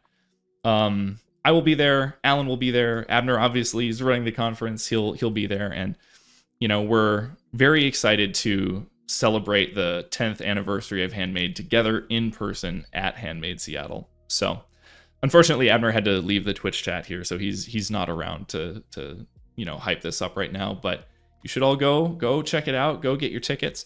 And I should also mention publicly that we are helping Abner out with putting together a new website for the conference with new media stuff so that the talks and demos from past years will be even easier to access. That should load faster. It should, all kinds of good stuff in the works there. And as Abner is putting together, his final speaker list and going to be announcing that stuff, you can look forward to that too. So go check that out. Go subscribe to the newsletter and, make sure that you're keeping up with all that Handmade Seattle stuff. And so with that, that's the end of our Jam recap show. Again, super, super grateful to absolutely everyone in the whole Handmade network and the whole broad Handmade community at large. Super grateful for you and super glad that I get to be a part of this wonderful movement of programmers. And I'm really looking forward to everything that we can achieve in all the years to come. So thank you so much. See you again for the next jam next year. And hopefully I will see you at Handmade Seattle as well.